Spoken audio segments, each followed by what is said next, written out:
आज सविता की शादी को 7 साल से कुछ ज़्यादा समय हो गया। तब पग फेरे की रस्म के लिए एक बार रवि के संग ही मायके आना हुआ था और तब के बाद आज 2 बच्चों के साथ मायके आई है। ऐसा नहीं कि माँ पापा ने बुलाया नहीं या स्वयं का मन नहीं हुआ कभी आने का, पर ससुराल में तो उनके हिसाब से रहना पड़ता है ना। जब भी सासू माँ से अपने घर जाने की बात कही तो साफ इनकार कर दिया। उन्होंने ये कहकर कि तुम चली जाओगी वहाँ तो यहाँ घर के कामों का क्या, अब इस उम्र में मुझसे नहीं हो पाएगा सब। रवि को सुबह उठकर टिफिन देना और उसके बाद बाबा को बराबर दवा देना और दोनों बच्चों को शाम को पार्क में ले जाना ना तो मुझसे होता है और ना ही अब मैं करना चाहती हूँ। बहू अपनी गृहस्थी संभालो, वो ही जरूरी है तुम्हारे लिए। उस घर से अब मोना ही पालो तो अच्छा। मन मसोच कर रह जाती बेचारी सविता। एक ननंद भी थी लेकिन वो भी अपने ससुराल में खुश थी। उसकी सास उसे अपने बच्चे की तरह लाड करती, उसकी इच्छाओं का भी पूरा ध्यान रखती थी। फिर भी जब उसे बरबस अपने गांव की गली याद आती तो कभी कभी भेज देती थी। कुछ दिन रहने को वो मायके आती तो सविता का काम और बढ़ जाता। उसकी पसंद का पकाना, उसकी ज़रूरतों का ख्याल रखना भी अब उसकी दिनचर्या में शामिल हो जाता। वो और मम्मी जी सारा दिन खूब बतियाते घूमते फिरते। अगर कभी ननंद वनीता अपनी भाभी का हाथ बटाने का प्रयास भी करती तो सासू जी उसे किसी न किसी बहाने से अपने पास बुला लेती। कहती 4 दिन के लिए आती हो, आराम से रहो, वो कर लेगी काम, उसे आदत है। उसका भी मन होता ननंद से हंसी ठिठोली करने का, कुछ समय उसके साथ बिताने का, पर बेचारी ऐसा करने का सिर्फ सोचती ही रह जाती। कभी तो मन आता कि सासू जी से कहूँ कि वनीता आपके साथ है, कुछ दिन तो मायके हो आऊँ। फिर सोचती कहीं उन्हें बुरा ना लग जाए कि मैं कामचोर करना चाह रही हूँ। 1-2 बार उसने अपने पति रवि से भी कहा कि वो उसे उसकी माँ से मिलवाने ले चले, तो उसने भी छुट्टी नहीं अभी मेरे पास कहकर उसे चुप करवा दिया। बेचारी माँ से मिलने को इतना तरसती कि अब उसने भी मायके को याद करना छोड़ दिया। बड़ा बेटा अंश 5 साल का और छोटी बेटी अंशिका 2 साल के हो गए थे। वो उन्हीं में अपना सुख तलाशती, उन्हें जी जान से पालती परोसती बड़े कर रही थी। 2 दिन पहले की बात है, बेटा स्कूल से घर आया तो सीधे दादी के कमरे में घुस गया। माँ ने आवाज़ लगाई, बेटा पहले हाथ मुंह तो धो लो, कहाँ हो, चलो खाना परोस दिया है, आओ मैं खिला दूँ। पर वो ना आया तो उसे देखने वो अंदर कमरों में झांकने लगी। तभी उसके कदम ठिठक गए। दादी से इसरार कर रहा था वो, प्लीज़ दादी मान जाओ ना, मेरे सभी दोस्त छुट्टियों में अपनी नानी के घर जाते हैं, मैंने तो कभी नानी का घर देखा ही नहीं। वो मुझे चिढ़ाते हैं कि तुम कभी कहीं घूमने नहीं जाते हो, तुम्हारे कोई रिश्तेदार नहीं है क्या। अरे बोला ना बेटा, कुछ दिन रुक, दादू घुमा लाएंगे तुझे बुआ के घर। अब वो नाराज हो गया था, नहीं दादी मुझे नानी के घर ही जाना है, आप पापा को बोलो हमें कुछ दिनों के लिए वहाँ छोड़कर आए। मेरे दोस्त भी जाते हैं नानी के घर, फिर आकर वो खूब मज़े से सारी बातें मुझे बताते हैं। मुझसे भी पूछते हैं कि तेरी नानी का घर कैसा है, वो तुझे क्या बनाकर खिलाती है, कहाँ घुमाती है। मुझे कुछ नहीं पता, इन छुट्टियों में हम वहाँ जाएंगे मतलब जाएंगे। दादी लाख पुचकारती, पर वो था कि रट लगा बैठा था। पहले बोलो कि भेजोगी, वरना मैं खाना नहीं खाऊंगा, तुम्हारी कोई बात नहीं सुनूंगा। अच्छा पहले खाना खा ले, सोचती हूँ कुछ। बोला ना मैंने दादी, पहले हमारे जाने की बात मानोगी तब मैं खाऊंगा। अब दादी परेशानी में पड़ गई। वो अंश को बहुत प्यार करती थी, लाडला था वो उनका, पर आज वो कैसी जिद ले बैठा था कि उसने दादी के पसीने छुड़वा दिए थे। वो उसे गोद में लेकर मनाने के लिए आगे बढ़ी तो वो झिटक कर और दूर जा खड़ा हुआ। अब तो उसने बात भी बंद कर दी थी दादी से। वो ठूडी पकड़कर उसका चेहरा अपनी ओर घुमाती और वो उनका हाथ झटक कर दूसरी ओर घूम जाता। अब तो दादी हार गई और कहना ही पड़ा कि ठीक है, बता कब से छुट्टियां हैं तेरी। वो चहक उठा, परसों से, सोमवार से है दादी। उसने अपने बैग से डायरी निकालकर दादी को दिखाई। देखो मेरी मैम ने इसमें नोट की है छुट्टियां, पूरे 40 दिनों की छुट्टियां हैं। ठीक है, मैं शाम को तेरे पापा को बुलाती हूँ, छोड़ आएगा तुम्हें, फिर जल्दी ही वापस आना पड़ेगा। 1 सप्ताह में आ जाना। घर आकर छुट्टियों में मिला, होमवर्क भी तो करना पड़ता है।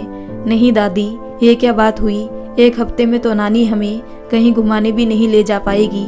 मैं तो वहाँ खूब मस्ती करना चाहता हूँ। 20 दिन से पहले मैं वहाँ से आने वाला नहीं भेजना है तो मत भेजो बस। लेकिन फिर मुझसे बात मत करना। और वो पैर पटकता कमरे से बाहर निकल आया। शाम को रवि ऑफिस से वापस आया तो माँ ने उसे अंश की इच्छा से अवगत करवाया। वो बोला, ऐसे कैसे जिद कर सकता है वो, बुलाओ उसे, मैं खबर लेता हूँ उसकी। माँ ने समझाया, बच्चा है, दोस्तों से उनकी छुट्टी में घूमने जाने की बात सुनकर जिद कर बैठा।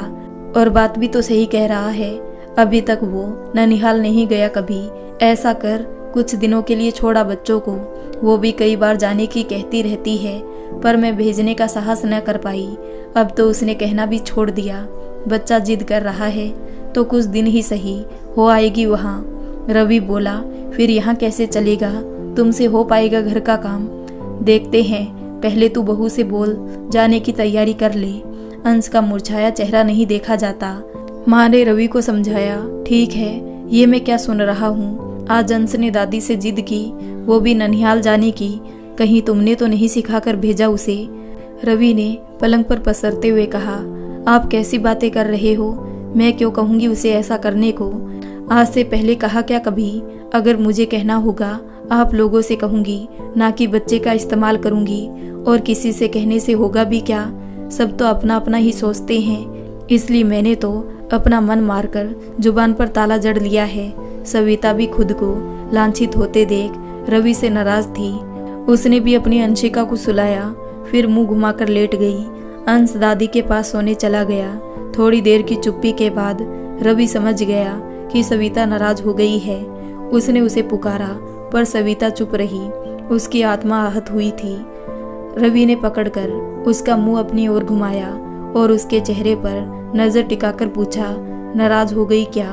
तो खुश होना चाहिए था। सविता ने तुरंत बात पकड़ते हुए कहा, देखो मेरी बात सुनो, तुम मेरी आदत जानती हो, मैं माँ की परेशानी नहीं देख सकता, इसलिए तुम्हें मायके जाने से रोक देता हूँ। और आज पहली बार अंश ने दादी से जिद की तो मुझे गुस्सा आ गया।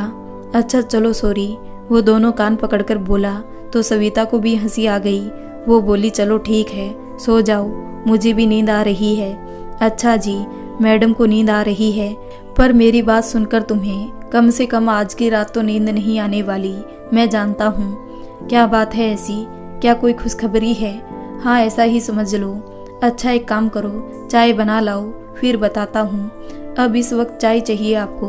फिर कहोगे नींद नहीं आ रही। कोई बात नहीं, तुम चाय ले आओ और अपने लिए भी लाना, क्योंकि सोओगी तो तुम भी नहीं। सविता की उत्सुकता बढ़ती जा रही थी।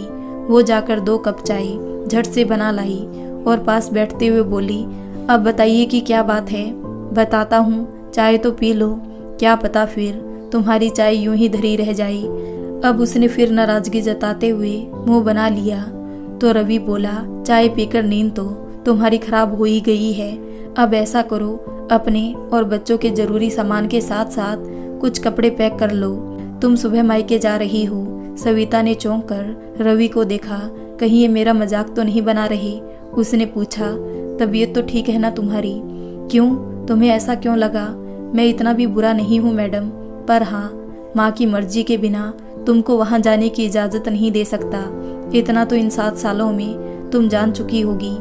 माँ मान गई है तुम्हें वहाँ भेजने को, उन्होंने ही कहा है कि जाने की तैयारी करो, पर उन्होंने तो अंश को 1 सप्ताह के लिए बोला था और उसने 20 दिनों की जिद की थी, इसलिए उसने भी जाने से मना कर दिया था।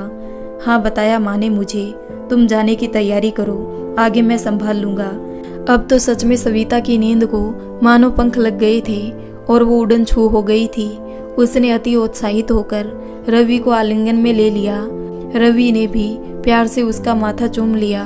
वो बोला, चलो तुम्हारी पैकिंग में मदद करता हूँ ताकि काम जल्दी निपट जाए और तुम भी थोड़ा आराम कर पाओ। फिर मैं तुम सबको खुद छोड़कर आऊँगा। सच्ची ना? यकीन नहीं मुझ पर? पहली बार ऐसा कुछ होते देख सुन रही हूँ, यकीन कैसे हो? चलो कोई बात नहीं, अब शुरू हो जाओ, मुझे बताती जाओ क्या क्या करना है। सविता का मन बलियों उछलने लगा। वो खुशी से पागल हुए जा रही थी। उसका बचपन मानो लौट आया था। माता पिता से मिलने की खुशी, कुशल भैया को देखने का ख्याल और सहेलियों से मिलकर धमाल मचाने का सोचकर वो मुस्कुरा रही थी और रवि उसे देखकर हैरान हो रहा था, क्योंकि आज से पहले उसे इतना खुश उसने कभी नहीं देखा था। सविता को पैकिंग करते 12:30 बजे का समय हो गया था। रवि ने उसे कहा अब वो आराम करे, सुबह 9 बजे हम अपनी गाड़ी से चलेंगे। हाँ, घर पर फ़ोन ज़रूर कर देना कि हम आ रहे हैं, 11:30 बजे तक पहुंच ही जाएंगे। जी ठीक है कहकर वो लेट गई, पर आज तो मानो निंद्रा देवी उसकी आंखों से मीलों दूर थी। उसके जहन में तमाम सुनहरे पल जो उसने मायके में बिताए थे और वो सब जो वो जाने के बाद वहाँ क्या क्या करने वाली है गड़बड़ हो रहा था। सुबह वो अपेक्षाकृत जल्दी उठ गई, घर के कामों से निर्वित होकर स्नान किया, नाश्ते के साथ ही दोपहर के लिए भी खाना बनाकर रख दिया ताकि सासू माँ को कष्ट ना हो। सभी को नाश्ता परोसा। खाते खाते सासू माँ ने जल्दी लौट आने की हिदायत भी दे डाली। उसने पति की तरफ देखा तो उसने चुप रहने का इशारा भर कर दिया। आज अंश भी बहुत खुश था, पहली बार कहीं जा रहा था। कभी छोटी बहन को प्यार से देखता, कभी उछल कूद मचाता, इधर उधर घूमता फिर रहा था। दादी भी उसे देखकर खूब खुश हो रही थी। दादू अपेक्षाकृत शांत थे। बोले, बहू तुम लोगों के बिना मेरा तो जी नहीं लगेगा घर में। वहाँ जाकर बच्चों का ख्याल रखना और कोशिश करना जल्दी अपने घर वापस लौट आओ। जी पापा कहकर उसने पाँव छूकर चलने की इजाज़त मांगी। अंश भी अपने दादा दादी से लिपट गया। उन्होंने ढेरों आशीष देते हुए बच्चों को विदा किया। वे बाहर जाकर कार में जा बैठे।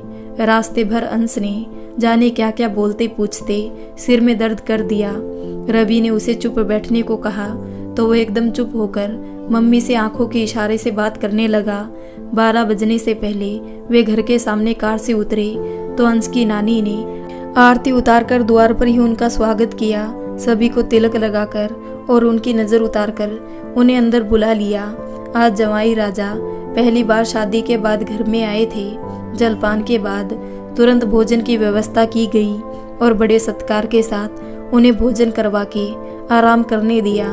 शाम को रवि ने वापस जाने की इजाज़त मांगी और घर को निकल गया। आस पड़ोस में जब पता चला कि सविता आई है, सब मिलने आने लगे। कोई बच्चों को आशीर्वाद से दुलारता तो कोई इतने समय बाद आने का उलाहना देता। वो मुस्कुराकर सबका सम्मान करती। 2 दिन तो भरपूर आराम किया उसने। कुशल भैया अपनी कंपनी के काम से बाहर गए हुए थे, सो फोन पर ही उनसे बात हुई। परसों तक आ जाएंगे, फिर खूब मस्ती करेंगे। अंश से उसके मामा ने वादा किया तो वो भी बहुत खुश था। माँ, मेरी सहेली रीना और मीना मिलती है क्या कभी? अरे बेटा, उनकी भी शादियाँ हो गई, दोनों अपनी अपनी गृहस्थी में रम चुकी है। कभी कभी आ जाती है तो राम रमी हो जाती है। रीना की एक 3 साल की बेटी है और मीना का 1 साल का बेटा। बहुत मन करता है माँ। पुराने सब संगी साथी मिले, पर अब तो न जाने कौन कहाँ कहाँ होंगे। कितना परेशान करते थे ना हम सब तुम्हें, कभी कोई फरमाइश तो कभी कोई, तुम भी तो कभी। मुझ में और उनमें कोई भेद नहीं करती थी। अरे मेरी बच्ची, जैसी तुम वैसी वो सब भी थी। परेशानी होती क्यों? हर दिन एक समान नहीं होते बिटिया। जब से तुम गई हो मेरा तो घर आंगन ही सूना हो गया। तुम थी तो सब आ जाती थी, चिड़ियों की तरह तुम सब यहाँ वहाँ फुदकती रहती थी। अब तो मन बहुत उदास होता है तुम्हें याद करके। अब आई हो तो महीना भर ना जाने दूंगी। माँ तुम भी ना, मेरा मन भी तुमसे मिलने को बेचैन होता है। पर माँ, मेरी सासू माँ से अब इस उम्र में घर नहीं संभलता, बस इसलिए तो नहीं आ पाती मैं, वरना वे सब बहुत अच्छी तरह से मेरा ख्याल रखते हैं। तुम मेरी चिंता में ना घुलती रहा करो। अब कई बार तो अंश जिद कर बैठा तो आने का मौका हाथ आया, वरना तो शायद आ ही ना पाते। तभी अंश दौड़कर भीतर आया और ढेर सारे खिलौने लाकर उन दोनों के सामने बिखेर कर खुशी से नाचते हुए बोला, देखो देखो मम्मी, देखो नानी, ये सब मुझे नाना जी ने दिलवाए हैं। देखो ये कार कैसे सरपट दौड़ती है, और नानी ये बंदर तो देखो कैसे ड्रम पीटता है भला। ये तोता, ये रेलगाड़ी सब मैंने पसंद किए हैं। और ना मेरे लिए नानू ने जलेबी भी खरीदी। मैंने बोला घर चल के सबके साथ खाएंगे, चलो आओ मुझे दो, आप सब भी खाओ, चलो ना, कहकर वो सविता का हाथ खींचकर बाहर चलने लगा। नानी ने उसकी बलाई ले ली।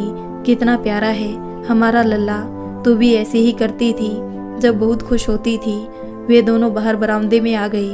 बाबा ने सविता को जलेबी की थैली पकड़ाते हुए कहा, अंश को जितना चाहे वो उतना खिला देना। सबने खूब स्वाद लेकर जलेबी खाई। अंश ने कहा, मैं तो आज से नानू का पक्का वाला दोस्त बन गया और अब मैं रोज नानू के साथ ही सोऊंगा। अंशिका भी तुतलाती जुबान से न जाने क्या बोले जा रही थी और सब हंस हंस कर पेट पकड़ लेते। खुद सविता भी बच्चों में बदलाव को महसूस कर रही थी। एक ही माहौल से शायद बच्चे उब गए थे जो यहाँ आकर ऐसे खुश हो रहे हैं कि मानो कोई खजाना पा लिया हो। हाँ, खजाने से कम भी तो नहीं होती ये प्यार की दौलत। कभी कभी जगह का बदलाव भी हमारे मन की स्थिति को बदल देता है। आज उसे अपने मन में बहुत हल्का महसूस हो रहा था, वो भी तो वहाँ सबकी चिंता करते हुए।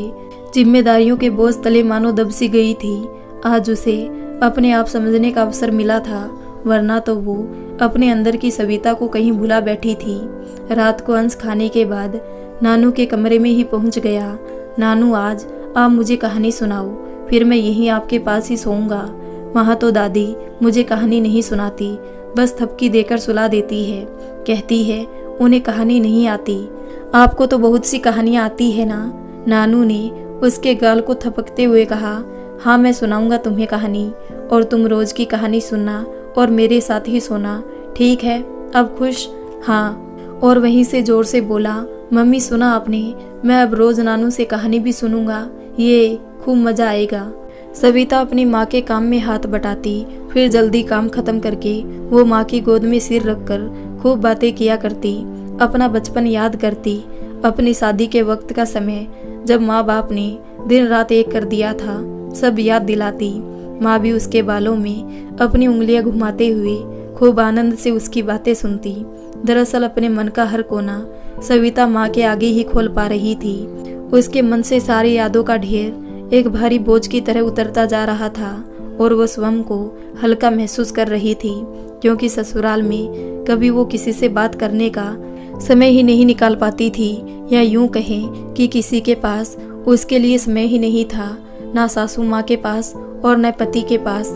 तभी अंश चहकता हुआ आया और बोला, नानी मुझे छोटा वाला तकिया दे दो ना, मैं नानू के साथ सोऊंगा। सविता ने कहा, बेटा नानू के साथ सोने की आदत हो गई है तो वहाँ चलकर तुम्हें बहुत परेशानी होगी, मेरे पास सो जाओ। दोनों पैर उछालते हुए फिर वो इसरार करने लगा, वो मासूम, सोने दो ना मम्मी, वहाँ भी मैं आपके साथ सो सकता हूँ, पर वहाँ नानू तो नहीं होंगे ना, मुझे वहाँ तो कोई कहानी भी नहीं सुनाता, प्लीज मम्मी प्लीज। उसका मासूम चेहरा देखकर माँ बेटी दोनों के मुखड़े पर मुस्कान तैर गई। अंशिका भी खेलते खेलते सो गई थी। माँ तुम भी मेरे साथ ही सो जाओ ना, कहते हुए सविता ने अपनी माँ को प्यार से देखा तो वो भी मना कहाँ कर पाई। बेटी का मुंह उसे भी उसके साथ अधिक से अधिक समय बिताने को कहता। आज कुशल के आने की बात हुई थी तो नन्हा अंश सुबह से ही अपने मामू की बाट देख रहा था। आज मैं पहली बार अपने मामू से मिलूंगा। पता है मेरे मामू इतने बड़े हैं, मेरी मम्मी से भी बड़े। मेरे मामू ना मेरे लिए खिलौने और मिठाई भी लाएंगे, वो तो मुझे घुमाने भी ले जाएंगे, हम तो बड़े वाले पार्क में घूमने जाएंगे। बालमन आज बहुत खुश था। वो पड़ोस में रहने वाली निशी को ये सब बता रहा था। निशी भी बड़े उत्साह से उसकी बातें सुन रही थी। अच्छी दोस्ती कर ली थी अंश ने उससे। शाम को जब अंश सोकर उठा तो उसने सबसे पहले यही पूछा, मामू आ गए क्या? मम्मी ने उसे सताते हुए कहा, अब तो आपके मामू कल आएंगे, फोन पर बोला उन्होंने। नहीं नानी, मेरे मामू तो अभी आएंगे, मुझे भी बोला उन्होंने। और वो मामू को देखने घर से बाहर चल दिया। नानी ने उसे समझाया कि यूँ अकेले घर से बाहर नहीं जाते छोटे बच्चे, मामू आएंगे तो बाहर तो रहेंगे नहीं, भीतर ही आएंगे ना।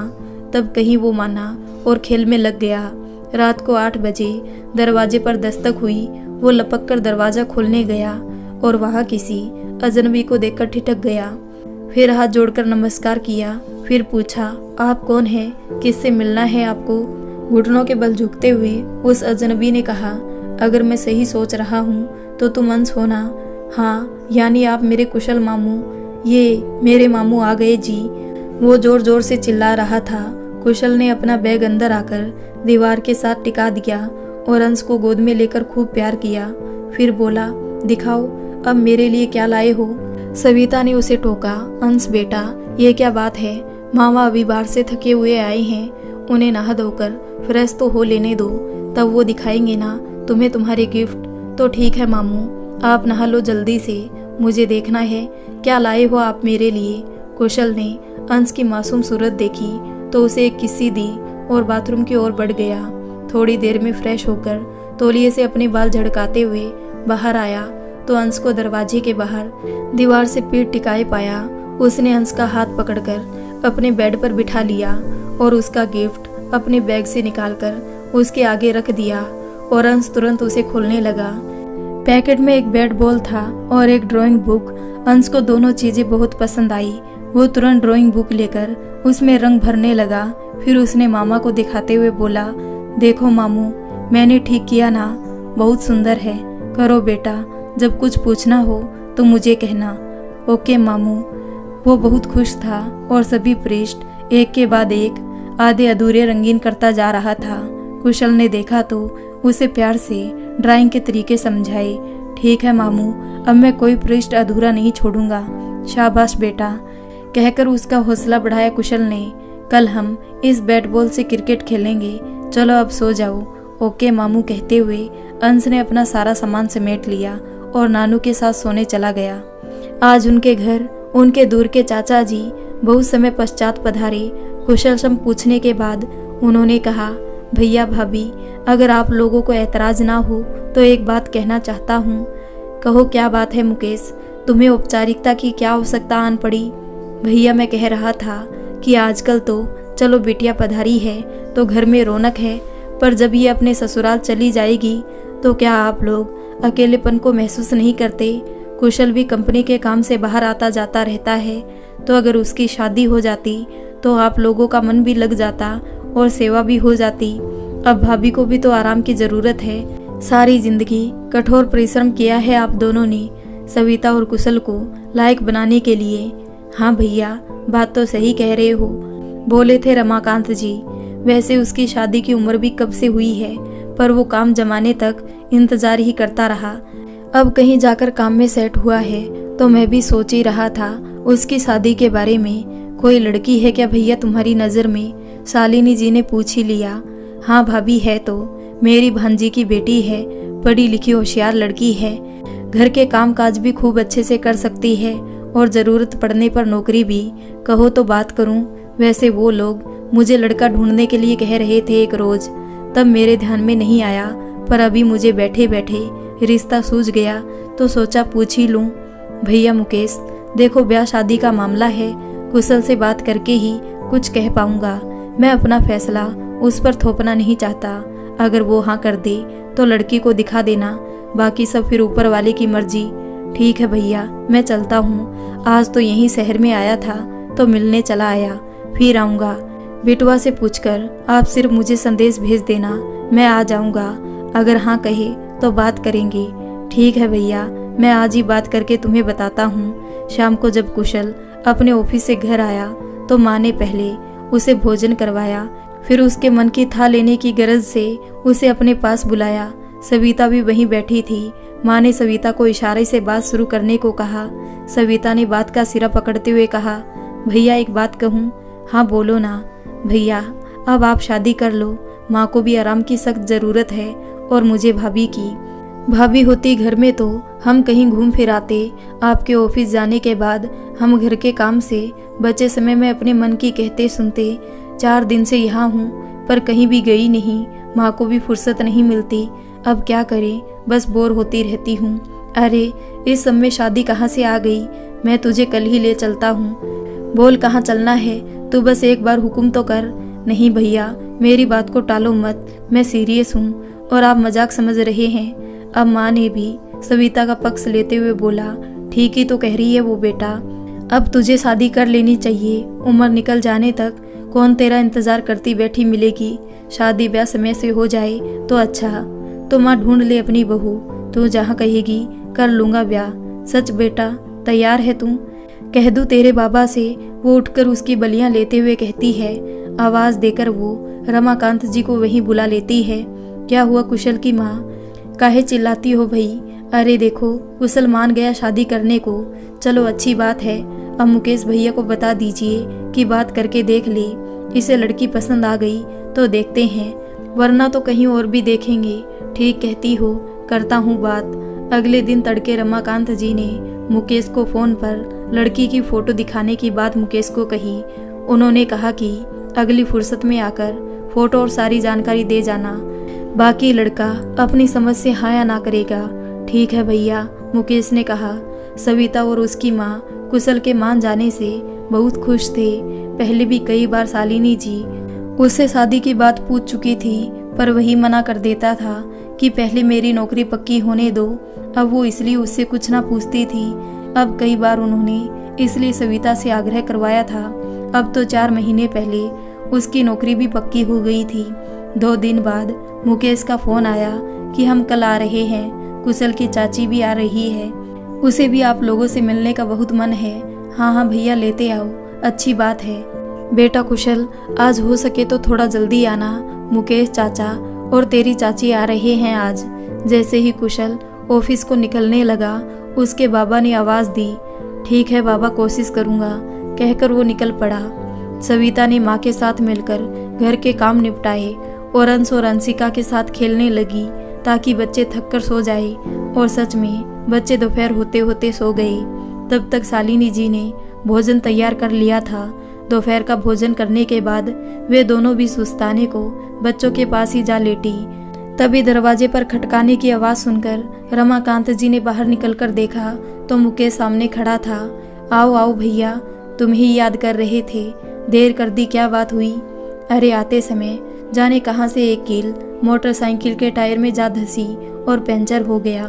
1 किलोमीटर तक गाड़ी घसीटने के बाद पंचर की दुकान मिली, वहीं कुछ समय लग गया पंचर बनवाने में। चलो फिर भोजन कर लो। अरे भोजन तो हम करके ही निकले थे। हाँ, चाय की गुंजाइश तो है। अरे सविता बेटी, चाचा चाची को बढ़िया सी चाय पिलाओ। देखो कितने सालों के बाद आए हैं हमारे द्वार।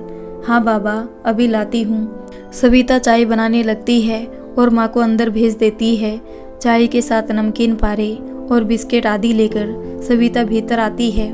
वो कहती है, चाचा जी, आपकी गुड़िया, शायद पिंकी नाम है ना, उसका विवाह हो गया? हाँ बेटी, 3 वर्ष पहले उसका विवाह हो गया। उसके पास भी 1 बरस की गुड़िया है। अच्छा चाची, कैसी है ससुराल उसकी? भले लोग हैं बिटिया, पिंकी खुश है। ईश्वर हमेशा उसे खुश रखे। अच्छा, आप लोग बातें करो, मैं जरा बाहर बच्चों को देखती हूँ। हाँ तो भैया, मैंने बात की थी अपनी भांजी से, वो लोग राजी है, मेरा बहुत लिहाज करते हैं। उन्होंने कहा है जैसा मुझे ठीक लगे मैं फैसला कर सकता हूँ। लाओ फोटो दिखाओ तो जरा। हाँ, मैं भी तो देखूँ। सविता भी बात सुनकर भीतर चली आई थी। तभी कुशल भी ऑफिस से आया, हाथ पैर धोकर पानी पिया और भीतर आकर चाचा चाची के पांव छू लिए। उन्होंने फोटो में लड़की को पसंद करने को कहा तो वो बोला, पहले माँ बाबा और सविता देख ले, उनकी क्या राय है, पीछे मैं भी देख लूँगा। सविता ने देखा, लड़की लंबी गोरी और पतली है, नैन नक्श भी ठीक ही है। माँ बाबा को भी ठीक ही लगी लड़की। देखो, अब तुम भी देखो बेटा, जब सबको ठीक लगी तो ठीक ही है, मैं क्या देखूं? नहीं बेटा, जीवन भर का साथ होता है, ब्याह शादी है, कोई गुड्डा गुड़िया का खेलना है। मुकेश चाचा ने समझाते हुए कहा, चाचा जी, हम कहें तो बात ऐसी है, सूरत नहीं सीरत से अच्छा बुरा देखा जाता है। जो मेरे माँ बाप के साथ साथ घर की जिम्मेदारी उठा सकने में काबिल हो, मेरी नज़र में वही सुंदर है। अगर आप इजाज़त देंगे तो मैं एक बार मिलना चाहता हूँ लड़की से। ठीक है बेटा, जब तुम कहो मैं उन्हें बता दूंगा। तो रविवार को मेरा अवकाश रहता है, उसी दिन ठीक रहेगा। अभी घर पर मिलना ठीक नहीं होगा, इसलिए आप लोग सिटी पार्क में पधारे, हम भी वहीं बैठकर बातें कर लेंगे, यही ठीक रहेगा। कहकर मुकेश चाचा उठ खड़े हुए। अब हमें चलना चाहिए, इजाज़त दीजिए। चलो तो मिलते हैं रविवार को, रमाकांत जी बोले। उनके जाने के बाद अब चारों ने इस विषय पर चर्चा की और तय किया कि अगर सब ठीक रहा तो शादी 6 महीने के अंदर ही कर देंगे। देखते देखते 4 दिन कैसे बीत गए पता ही नहीं चला। रविवार को वो समय अनुसार सिटी पार्क पहुंच गए। कुशल और अंशिका ने जमकर मस्ती की। पार्क के इस कोने से उस कोने तक खूब दौड़े। सबसे ज्यादा उत्साहित तो अंश था। मामू के साथ पार्क आने पर माँ और सविता क्या करना है, कैसे करना है कि रूपरेखा बनाने में लगी रही और बाबा की नज़रें बार बार मुख्य द्वार पर टोह लेती रही कि मुकेश के साथ लड़की और उसके माता पिता अभी तक आए क्यों नहीं। शाम के 6 बजे मुकेश आता दिखा। उसकी भांजी और अपनी पत्नी और बेटी के साथ वे पार्क में आ चुके थे और मुकेश इधर उधर उन्हें देख रहा था। रमाकांत जी ने हाथ के इशारे से उन्हें अपनी ओर बुला लिया। वो उन लोगों को लेकर सविता और उसकी माँ के पास पहुंच गए। सविता बच्चों के साथ खेलने में व्यस्त अपने भैया को बुलाने पार्क के दूसरे हिस्से में चली गई। सविता ने बच्चों के साथ रहना मुनासिब समझते हुए भैया को पिताजी के पास भेज दिया। कुशल ने आकर पिताजी और उन लोगों को प्रणाम किया और बैठ गया। लड़की के पिता ने कुशल के कामकाज के बारे में जानकारी लेकर कहा कि अब आप जो भी बात करना चाहो कर सकते हो, और उन्होंने बिटिया को उसके साथ जाने को कहा। वे दोनों उठकर पार्क के साथ लगते दूसरे भाग में चले गए। वहां जाकर कुशल ने सबसे पहले लड़की से उसका नाम पूछा। जी, मैं अर्पिता। बैठिए। क्या आपको मैं पसंद हूँ? जी हाँ। तुमने कहाँ तक शिक्षा प्राप्त की है? जी, साइंस विषय से पोस्ट ग्रेजुएट हूँ। नौकरी करना चाहोगी या? जी, आवश्यक ना हो तब तक नहीं, क्योंकि घर और बाहर दोनों जगह एक साथ काम करना जरा मुश्किल लगता है, पर अगर नौकरी करना जरूरी लगा तो कर सकती हूँ। आखिर शिक्षित होने के बाद भी जरूरत पर शिक्षा काम ना आए तो क्या फ़ायदा। तुम मुझसे कुछ पूछना चाहती हो? जी नहीं, माँ ने बताया था कि छोटा सा सुखी परिवार है, और क्या चाहिए। फिर भी मैं कुछ कहना चाहूँगा कि। बोलते बोलते कुशल चुप हो गया।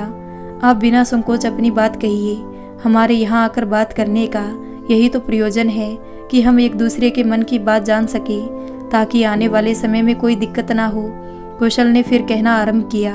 अर्पिता जी, मैं सबसे पहले ही एक बात क्लियर कर लेना चाहता हूँ कि मेरे माता पिता और बहन से बढ़कर अभी तक मेरे लिए कोई भी नहीं है। कभी ये नहीं चाहूँगा कि मेरी पत्नी के कारण उन्हें कोई तकलीफ पहुँचे। उनके मन मुताबिक ढलना पड़ेगा तुम्हें।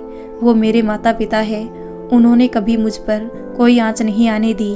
अब मेरा कर्तव्य है कि उन्हें कभी कोई कष्ट ना आने दूं। जैसा वो चाहे तुम्हें वैसा ही करना होगा। कभी उन्हें बदलने को मजबूर मत करना। मैं बस यही चाहता हूँ। जी, आप ठीक कहते हैं, मुझे स्वीकार है। उनका आशीर्वाद मिलता रहे, इतना ही काफ़ी है। तो मैं तुम्हारी हाँ समझूं? अर्पिता ने सिर झुकाकर स्वीकृति दे दी। कुशल ने मुस्कुराते हुए उसे धन्यवाद कहा। अर्पिता ने शर्माकर निगाहें झुका ली। वैसे एक बात और कह दूं क्या अर्पिता जी? वो कुछ घबराई। कुशल ने उसे घबराते हुए देखा तो हंसकर बोला, अरे ऐसी कोई बात नहीं। मैं तो बस ये कह रहा था कि आप शर्माते वक्त और भी ज़्यादा खूबसूरत दिखती है अर्पिता जी। चलो तो फिर चलें। अर्पिता भी उठ खड़ी हुई। कुशल भी उसे खूब भाया। वे दोनों अपने परिवार के पास आकर खड़े हो गए। उन्हें आया देख सविता ने आंखों के इशारे से अपने भैया को पूछा कि मुलाकात का क्या नतीजा रहा। उसने भी थम्स अप की साइन देकर अपनी राय जाहिर कर दी। सविता ने ताली बजाते हुए सबको भैया की राय बता दी और अर्पिता को देखकर बोली, अब मैं आपको अपनी भाभी बुला सकती हूँ ना? अर्पिता ने निगाहें झुका ली और रोमांचित होकर मुस्कुरा दी। उसके पापा कमल किशोर जी ने जो मिठाई का डब्बा साथ लाए थे उसमें से मिठाई निकालकर सभी का मुंह मीठा करवाया और रमाकांत जी ने उन्हें गले लगाकर बधाई दी। शालिनी जी ने भी अर्पिता की मम्मी को मुबारक दी और घर पर आकर टीका करके रोके की रस्म करने का न्योता दिया। अब हम अपने पंडित जी से मिलकर कोई अच्छा सा मुहूर्त दिखवाकर आपको बताते हैं। कहकर वे सब उठ खड़े हुए। सब अपने अपने घर चले गए। रात के 9 बज गए थे। उन्हें घर आते आते बच्चों को भी अब नींद आने लगी थी। पार्क में खूब धमा चौकड़ी मचाई थी आज। जल्दी से सविता ने पहले बच्चों को रोटी और जैम खाने को दिया, फिर माँ की मदद से खाना भी बना लिया। बच्चों को नानू और मामू ने उनके बिस्तर पर सुला दिया। आज तो अंश ने कहानी भी नहीं सुनी, बहुत थक गया था शायद। माँ ने खाना परोसा। सबको खाना खाते खाते और सविता को रसोई समेटते 11 बज गए थे। शुभ रात्रि। अच्छा, अब कल बात करते हैं, मुझे भी नींद आ रही है, कल ऑफिस भी जाना है। कुशल ने कहा, चलो सभी सो जाओ। ठीक है, कल ही बात करते हैं। शालिनी जी भी कहते हुए लाइट्स ऑफ करके लेट गई। पर सविता को नींद नहीं आ रही थी। वो कुछ और ही सोच रही थी। उसकी सोच में अपना घर परिवार घूम रहा था। वो सोच रही थी कि अब जाने कब घर से सासू जी का बुलावा आ जाए, फिर तो उसे जाना ही होगा। उसे मायके आए 10 दिन हो गए थे, पर यह वक्त कैसे फुर से उड़ गया था उसे पता ही नहीं चला। वैसे ही बड़ी मुश्किल से तो 7 साल के बाद उसे मायके आने को मिला था। अब 6 माह तक शादी की बात हुई तो दोबारा आना होगा। क्या मुझे भेज देगी सासू माँ? यही सोच सोचकर वो परेशान हो रही थी। वह अपने भाई के विवाह के सारे चाव पूरा करना चाहती थी। शादी की हर एक तैयारी स्वयं करना चाहती थी, पर ऐसा संभव ना हो शायद। यही सोच सोचकर उसकी आंखों से नींद कोसों दूर थी। करवट बदलते उसने रात बिताई। सुबह के समय आंख लगी थी तो जागने में कुछ देरी हो गई। सविता सुबह सोकर उठी तो देखा माँ तो आज उससे पहले उठी हुई है। बोली, माँ आज आप जल्दी क्यों उठ गई? अरे मैं जल्दी नहीं जगी, बल्कि तुम देर तक सोती रही हो, कहकर हंस दी शालिनी जी। सविता ने चौंक कर घड़ी की ओर देखा तो सच में आज वो पूरा 1 घंटा देरी से जगी थी। ऐसा होना लाजमी था, क्योंकि उसे सुबह के समय ही तो आंख लगी थी। वो उठकर स्नान करने चली गई। कुशल का चाय नाश्ता तैयार था, वो भी नाश्ता करके ऑफिस चला गया। जब नहाकर निकली तो उसका मोबाइल बज उठा। लपक कर उसने फ़ोन रिसीव कर लिया। फ़ोन रवि का था। हाल समाचार जान लेने के बाद सविता ने कुशल भैया के लिए रिश्ता आने की बात उसे बता दी। वो भी बहुत खुश हुआ। अब सविता ने अपनी चिंता भी उसको बताई। वो बोला, कल की चिंता में अपना आज खराब मत करो, जो होगा अच्छा होगा, परेशान होने की आवश्यकता नहीं है, मैं माँ से बात कर लूँगा। अब वो हल्का महसूस कर रही थी। रवि ने बताया कि वैसे तो उसने अब कई बार 1 महीने तक तुम्हारे वहाँ रहने की इजाज़त उसने माँ से ले ली थी, पर अगर तुम अब की बार जल्दी आ जाओ तो खुश होकर माँ तुम्हें दोबारा जल्दी वहाँ भेज सकती है। मैं भैया का रोका होने के बाद आ सकती हूँ, फिर मैं तुम्हें दोबारा फ़ोन करती हूँ, तुम आगे से माँ से पूछ लेना। ठीक है। फ़ोन कट गया था। मुकेश चाचा जी ने भी दोपहर में फ़ोन करके आने वाली पूर्णिमा को रोका करने की सूचना रमाकांत जी को दे दी। जी पूर्णिमा को तो 4 दिन ही बाकी है। चलो ठीक है, हम रोका कर देते हैं, फिर शादी की तैयारियां करने को समय भी मिल जाएगा, माँ ने कहा। चंद लोगों की उपस्थिति में रोके की रस्म करने का विचार है हमारा, तुम दामाद जी को भी बुला लेना, बाबा ने कहा। तो सविता बहुत प्रसन्न हुई। बाबा, मैं अपने भैया की शादी की शॉपिंग, भाभी के कपड़े, जेवर, एक एक चीज़ खुद पसंद करके लाना चाहती हूँ, इसलिए रोके के बाद मुझे आप विदा कर दीजिए ताकि शादी की तैयारी करने मैं फिर जल्दी आ सकूं। सही कहती हो बेटी, अब सब तुम दोनों को ही संभालना है। दामाद जी रोके के बाद तुम्हें लेकर जा सकते हैं, मैं उनसे बात भी कर लूँगा ताकि तुम फिर से आ सको।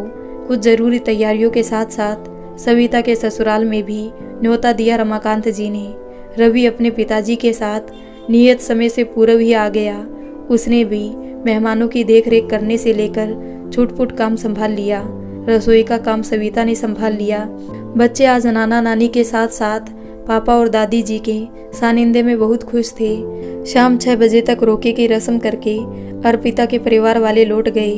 अब रमाकांत जी ने सविता के ससुर से हाथ जोड़कर प्रार्थना की, अगर वे लोग शादी की तैयारियां करने के लिए सविता को ज़रूरत पड़ने पर यहाँ भेज दिया करेंगे तो बड़ी मेहरबानी होगी, क्योंकि अब नए ज़माने के बच्चों की पसंद नापसंद के बारे में वे ज़्यादा जानकारी नहीं रखते हैं। उन्होंने उनके जोड़े हुए हाथों को थामकर आश्वासन दिया कि जब भी ज़रूरत पड़ेगी कभी कभार सविता आती रहेगी, वे चिंता ना करें। अब हम दोनों परिवार अलग नहीं हैं। 6 माह बाद का कोई शुभ मुहूर्त देखकर विवाह की तिथि आपको बता देंगे समधी जी। अब आप सभी को हमारे घर पधारने का कष्ट करना होगा। अभी अगर आप चाहते हैं तो सविता को ले जा सकते हैं। समधन जी को हमारी तरफ से शुक्रिया कहिएगा कि उन्होंने हमारी बेटी और बच्चों को हमारे साथ समय बिताने का अवसर दिया। कोई बात नहीं, अभी रात हो चुकी है, हमें निकलना होगा। रवि भी सुबह ऑफिस के लिए निकलेगा। सविता को वो रविवार की छुट्टी के दिन आकर ले जाएगा, कहकर वे वहाँ से विदा लेकर चले गए। सविता भी बहुत खुश थी कि उसकी आशंका निर्मूल थी। उसके पापा और ससुर जी ने बड़ी समझदारी से बात को संभाल ली थी। वो व्यर्थ ही चिंता कर रही थी। रात को उसे मन में शांति होने के कारण अच्छी नींद आई। वो अपने वापस जाने की तैयारी में लग गई। अंश बोला, मम्मी मैं नहीं जाऊंगा, आपको जाना है तो जाओ, मुझे तो यहाँ बहुत अच्छा लग रहा है। सविता ने समझाया, बेटा जाना तो होगा, जाएंगे नहीं तो मामा की शादी में आएंगे कैसे? जब जाएंगे तभी तो आएंगे। घर जाकर आपने छुट्टियों में करने को मिला, गृह कार्य भी तो करना है। और दादी माँ ने आपको जल्दी लौटने का भी तो बोला था ना। अगर आप आनाकानी करोगे तो अगली बार वो भेजेगी ही नहीं। इसलिए अच्छे बच्चे बनकर घर चलने की तैयारी करो। ठीक है माँ, पर मामू की शादी में आऊँगा तो जल्दी वापस नहीं जाऊँगा, पहले ही बोल दे रहा हूँ, बाद में मत बोलना कि जल्दी जाना है। ठीक है मेरे गुरुजी, कहकर सविता हंस दी और साथ साथ सारे लोग। 2 दिन खूब लाड दुलार जताकर शालिनी जी ने अपनी बिटिया और बच्चों को दामाद जी के साथ भरे मन से विदा कर दिया। उनके जल्दी लौटकर आने की आशा के साथ अब उन्हें बहुत सारे काम निपटाने हैं। कपड़े जेवर की खरीदारी, विवाह स्थल और हलवाई एवं डेकोरेटर की बुकिंग वगैरह। इंतजार तो तारीख पक्की होने का था, क्योंकि तारीख जाने बिना तो कुछ हो भी नहीं सकता था। कुशल ने कहा, माँ तुम बिल्कुल टेंशन मत लेना, मैं सब कर लूँगा। आप पंडित जी से मिलकर तारीख निकलवाओ, फिर मैं देखता हूँ। रमाकांत जी ने पंडित जी को घर पर ही बुला लिया। उन्होंने शाम को आने की बात कही। शाम को कुशल घर पहुंचा तो पंडित जी बैठक में बाबा के साथ विराजमान थे। माँ उनके लिए चाय बना रही थी। तू आ गया बेटा, चल अच्छा हुआ, मैं तेरे लिए भी चाय रखती हूँ। पंडित जी भी अभी कुछ देर पहले ही पधारे हैं। ठीक है माँ, कहकर वो भी अंदर चला गया। पंडित जी के चरण स्पर्श करके वहीं बैठ गया। चाय पीकर पंडित जी ने दोनों की कुंडली देखकर बताया कि कन्या के आने के बाद आपका भाग्योदय होगा। उसके कदम इस घर के लिए अति शुभ है। इनकी ग्रह दशा के अनुसार मार्गशीर्ष माह की 24वीं तिथि सर्वोत्तम है। बाकी ईश्वर भला करेंगे। माँ ने पंडित जी को शगुन की राशि भेंट की और उनका आशीर्वाद प्राप्त किया। रमाकांत जी ने मुकेश को फोन करके विवाह की तिथि लड़की वालों को बताने को बोल दिया, ताकि वे भी अपनी तैयारियां आरंभ कर सके, क्योंकि ऐसे काम करने के लिए कुछ समय लेना ही पड़ता है। एकदम से कुछ भी संभव नहीं होता। कुशल ने भी अपनी डायरी में सिलसिलेवार कहाँ कहाँ कब और कौन सी बुकिंग करनी है एक लिस्ट विवरण सहित नोट कर ली। अब अधिकतर कार्य फोन पर ही निपटाए जा सकते थे। सारी परेशानियां व्यवस्थित तरीके से कार्य करने पर हल हो गई थी। जो कार्य फोन पर नहीं हो सकते थे वो सब बाबा के सहयोग से करने थे। कुछ जगह बाबा तो कुछ जगह कुशल स्वयं जाकर उन कार्यों को मूर्त रूप देने में जुटे थे। माँ ने सविता के ससुराल वालों को भी विवाह की तिथि बताने को बोला तो उसने रवि को फोन पर सूचना दे दी। बाद में सविता को फोन करके शॉपिंग के लिए आने का समय भी ले लिया। 1 माह के बाद सविता 2 दिन के लिए आई और तमाम इंतजाम भैया के साथ मिलकर ओके कर दिए। फिर अगले महीने आने का वादा करके वापस चली गई। माँ ने जरूरी सामानों की लिस्ट बना रख ली और बेटी के आने तक छोटे मोटे काम निपटा लिए। अगले माह वो आने वाली ही थी कि उसकी ननंद कुछ दिनों के लिए अपने मायके आ गई। सासू माँ ने कहा कि वो बाद में चली जाए। ठीक है, मैं माँ को कह देती हूँ कि बाद में आऊँगी। माँ ने भी कहा कि बेटा कोई बात नहीं, तुम कुछ दिनों बाद आ जाना, अभी समय है हमारे पास।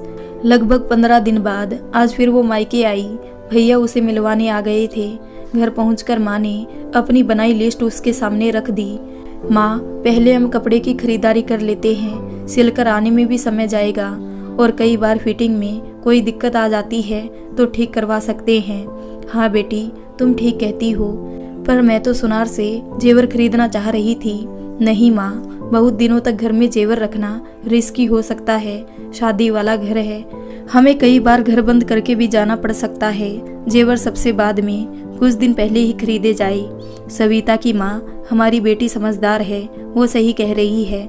अभी तुम कपड़ा लत्ता ही खरीदो और हाँ, कपड़े खरीदते वक्त कोई कंजूसी मत करना, जो पसंद आए वही लेना। ठीक है जी। वे दोनों शहर की प्रसिद्ध मार्केट से सभी के लिए शॉपिंग करती है और सबके लिए बढ़िया कपड़े खरीद कर लाती है। दुल्हन के जोड़े पर तो सब लट्टू ही हो गए। माँ, इसे पहनकर मेरी भाभी किसी अप्सरा से कम नहीं लगेगी। ऐसा खूबसूरत लहंगा चुनरी तो मैंने भी कभी पहले नहीं देखा। और माँ, आपकी वाली साड़ी भी बहुत प्यारी है, बिल्कुल आपकी तरह। और तुम्हें अपना पार्टी गाउन और साड़ी पसंद आए या नहीं? बहुत पसंद है माँ, सच में आप कितनी अच्छी हो जो सबकी पसंद का ख्याल रखती हो। भैया की शेरवानी भाभी की ड्रेस से मैच कर रही है। ये बात तो मैंने अब नोटिस की। अरे हाँ, सच में। और हाँ बाबा, आपने कपड़े तो देखा कैसे हैं? तुम सब पसंद करके लाए हो, बढ़िया तो होंगे ही, इसमें कोई शक नहीं। बच्चों को भी अपने कपड़े बहुत पसंद आए। अब बहुत सारी तैयारियां करने की सलाह करते हुए फिर आने की बात कहकर अगले दिन वो चली गई अपने ससुराल। अब उसे विवाह के कुछ दिन पहले ही आना था ताकि जेवर आदि खरीद सके। माँ, तब तक तुम घर का पेंट, डेकोरेशन, वेडिंग कार्ड आदि छपवा लीजिएगा। जब मैं आ जाऊंगी तो बांटने चलेंगे। दूर भेजने वाले कार्ड आप पहले भेज दीजिएगा। उसने माँ को जैसे निर्देश दे दिया था। माँ ने सब व्यवस्था वैसे ही करने की पूरी तैयारी कर ली थी। सविता अपनी सासू माँ और परिवारजनों से अपने भैया की शादी में चलने का आग्रह करती है और स्वयं कुछ दिनों पूर्व जाने की इच्छा जाहिर करती है। सासू माँ कहती है कि तुम वहाँ बीच बीच में जाकर उनकी मदद तो कर रही हो, अब कुछ दिनों पहले क्यों तुम भी हमारे साथ ही चलना। ये सुनकर वो उदास हो जाती है। उसके ससुर जी उसका चेहरा देखकर समझ जाते हैं कि कोई बात तो है, वरना हमेशा खुश रहने वाली सविता यूं ही तो चुप नहीं रहती। तभी फोन पर उसकी ननद विनीता बताती है कि आज हफ्ते भर के लिए वो मायके आ रही है। सविता उसकी पसंद का भोजन बनाने के लिए किचन में चली जाती है। सासू माँ उसे रसोई का काम समझाकर कि क्या क्या बनेगा आंगन में आ बैठती है। दोपहर में जब उसकी ननद अपने पति के साथ घर में आती है तो अपनी भाभी को रसोई घर में व्यस्त पाती है। वो अपनी माँ के पास कुछ देर बैठकर भाभी के पास चली आती है। सविता तब तक उनके लिए चाय बनाकर बाहर ही आ रही थी। वो मुस्कुराकर अपनी प्यारी ननद का स्वागत करती है और भीतर चलकर उन दोनों से जलपान करने का आग्रह देती है। आज अपनी भाभी को उसने उदास देखा तो पूछ ही लिया, भाभी तबीयत तो ठीक है ना आपकी? हाँ, मेरी तबीयत को क्या होना है, मैं तो बिल्कुल ठीक हूँ। पर उसने नोटिस किया कि हरदम चहकती रहने वाली सविता भाभी आज हाँ हूँ में उत्तर दे रही थी। जब कुछ देर बाद सविता के नंदोई वापस चले गए तो ननंद रानी ने पूछा, भाभी आपके भैया की शादी की तैयारियां पूरी हो गई? तब सविता ने बताया कि लगभग पूरी ही है, कुछ काम बाकी है बस। तो फिर कितने दिन पहले जा रही हो भाभी? अब तो 1 महीना ही है ना शादी में। सविता ने कुछ उत्तर ना दिया, पर भाभी के चेहरे की उदासी बढ़ गई थी। ये बात उससे छिप ना सकी। उसने भाभी को बार बार पूछा और उसने कुछ ना कहा। शाम को रवि भी घर आ गया। सविता चुपचाप सब काम करती जा रही थी, बस शांत थी। पति को भी उसने कुछ ना कहा तो उसने चाय पीते पीते माँ से ही पूछ लिया कि आज सविता को क्या हुआ है। माँ ने कहा, कुछ नहीं, यूं ही पता नहीं क्यों आज चुप सी है। माँ, कोई तो बात होगी, वरना वो हमेशा हर पल मुस्कुराना नहीं भूलती। तब रवि ने अपनी पत्नी से कहा, तुम शादी की तैयारियों में इन दिनों बहुत दौड़ भाग करती हो, शायद इसलिए थक गई हो। अपना ख्याल रखना भी जरूरी होता है। घर और बच्चों के सब काम भी करती हो और आजकल मार्केट के भी चक्कर लग रहे हैं। चलो थोड़ी देर आराम कर लो। आज तो विनीता भी यही है तो वो किचन संभाल लेगी। विनीता ने भी भाई की हाँ में हाँ मिलाते हुए कहा, हाँ भैया आप बिल्कुल ठीक कहते हो, मैं हूँ ना, कोई चिंता मत करो, मैं सब कर लूँगी। आपको आराम की ज़रूरत है, मैं हफ्ते भर के लिए यही हूँ तो थोड़ी मदद तो कर ही सकती हूँ। माँ ने सुना तो कहने लगी, विनीता तो अब इस घर में कभी कभी ही आती है, शादी के बाद तो मेहमान है वो, उससे काम करवाएंगे क्या? माँ, ये क्या कह रही हो? रवि और विनीता थोड़ा चौंक जाते हैं। रवि बोला, उसकी शादी को साल भर हो गया, अब नई नहीं है, घर के काम में मदद कर सकती है। उसने कहा तो विनीता ने भी माँ को समझाया, मैं अपनी ससुराल में प्रसन्न हूँ, पता है क्यों? मेरी सासू माँ मुझे कई बार यहाँ भेज देती है ताकि मुझे मायके की याद ना सताए। जब मैं वहाँ होती हूँ तो मेरे घर के कामों में मेरी मदद करती है। उन्होंने मुझ पर जिम्मेदारियाँ डाली तो है पर थोपी नहीं है माँ। जब मेरी ननद वहाँ आती है तो हम मिलकर सहेलियों की तरह काम भी करते हैं, बातें भी। पर आप भाभी को मायके भेजने से भी गुरेज करती हो और जब मैं उनके निकट जाना चाहूँ तो उन्हें काम में लगा देती हो या मुझे बुला लेती हो। मैंने कई बार आपसे बात करने की कोशिश की पर आपसे डर गई। माँ, वो भी मेरी तरह किसी की बेटी है, आपको भी अपने मायके का मोह होगा जैसे मुझे है। अगर मेरे ससुराल के लोग मुझे इतने प्यार से ना रखते तो मैं भी उनका सम्मान ना कर पाती, लेकिन भाभी बिना किसी प्रतिफल के हम सबका कितना मान करती है। तो क्या उसकी मुश्किल में साथ देना हमारा फर्ज नहीं? वो तो हमारे व्यवहार की कभी शिकायत भी नहीं करती। अब आप बताइए, आज मेरे घर आने से पहले आपने कुछ कहा क्या उन्हें? वो मुझे बूझी बूझी सी क्यों लगी? हाँ, तुम्हारे आने से पहले ही मायके जाने की बात पर मैंने उसे टोका था कि तुम भी हमारे साथ ही चलोगी, तो वो चुप हो गई और तो कोई बात नहीं हुई। वनीता का इस प्रकार अपनी भाभी का पक्ष लेना उसकी माँ को अखरता है, पर रवि के भी मूड को देखकर वो कुछ नहीं बोलती। वनीता जबरदस्ती भाभी को उनके कमरे में छोड़ आती है और रसोई का सारा काम जल्दी से निपटा लेती है। सविता को आज आराम करके कुछ अच्छा लगा। वनीता ने भोजन के बाद भैया भाभी के पास बैठकर कुछ समय बिताया। फिर वो उन्हें जल्दी से सो जाने की हिदायत देकर माँ के पास चली गई। माँ ने कहा, क्या बात है वनीता, तुम तो अब की बार बहुत बदली हुई हो। भाभी से खूब हमदर्दी हो रही है, पहले तो तुम ऐसी ना थी। वनीता ने माँ के पास बैठते हुए माँ का हाथ अपने हाथ में लिया और बड़े प्यार से माँ की आंखों में झांकते हुए उनकी गोद में लेट गई और बोली, माँ, मैं जो भी अब कहूँगी ध्यान से सुनना और उसे समझने की कोशिश करना। भूल जाओ कि सविता तुम्हारी बहू है। एक बार मान लो कि उसकी जगह मैं हूँ। अगर मेरे साथ सब कुछ वैसा ही हो जैसा भाभी के साथ होता है, मेरा मतलब ये नहीं है कि उनके साथ बुरा होता है। मैं अगर सारा दिन काम में लगी रहूँ, मेरी इच्छा अनिच्छा से किसी को कोई सरोकार ना हो, मैं अपने भाई की खुशी में शामिल ना हो पाऊँ, तो बुरी तरह थकी होने के बाद भी कोई मुझे बैठ जाने तक को ना कहे, तो माँ सच कहना आपको कैसा लगेगा? उसे शादी करके आए 8 साल होने को आए, कभी उसे तुमने एक माँ बनकर प्यार किया, उसकी ज़रूरतों को समझा और उसने कभी तुम्हारी सेवा में कोई कमी आने दी? नहीं ना। तो माँ, उसको माँ का प्यार देने क्या कोई बाहर से आएगा? जितना प्यार तुम मुझे करती हो उसका आधा भी अगर भाभी को करोगी तो खुशी इस घर को छोड़कर कभी नहीं जाएगी। हम बेटियां पराया धन कहलाती हैं, वक्त पड़ने पर अपने ससुराल के साथ खड़ी रहेंगी, पर अब वो इस घर की सदस्य है। हर बुरे वक्त में आप लोगों के साथ रही है और रहेगी, तो फिर भेदभाव क्यों? उसे अपनी बेटी की तरह अपना कर तो देखो। वो हमसे पहले आपके लिए हर दुख सह लेगी हंसते हंसते। वनीता ने कहा, मैंने जो कहना था वो कह दिया। अब आप क्या समझोगी क्या नहीं मैं नहीं जानती, पर ये जरूर चाहूँगी कि अपनी तकियानूसी सोच को छोड़कर जमाने के साथ आगे बढ़ो। बाकी आपकी मर्जी। अच्छा चलो, अब रात बहुत हो गई है, चलो सो जाओ, कहकर वो सो जाती है। सुबह सोकर उठी तो अपेक्षाकृत सविता का तनाव कम था। आराम करने से उसे मानसिक शांति मिली थी और पति और ननंद की सहानुभूति भरी बातों से सुकून, वरना तो वो सदैव समय को अकेला पाती थी और अक्सर तनाव में आ जाती थी। किसी से वो अपनी पीड़ा कभी बांटती जो नहीं थी। पीड़ा बांटी भी तो उसी से जाती है जो सामने वाला दर्द को समझे। आज पहली बार किसी ने उसे समझने की कोशिश की थी। उठने के बाद भी लेटे हुए वो बस यही सब सोचकर सुकून का अनुभव कर रही थी।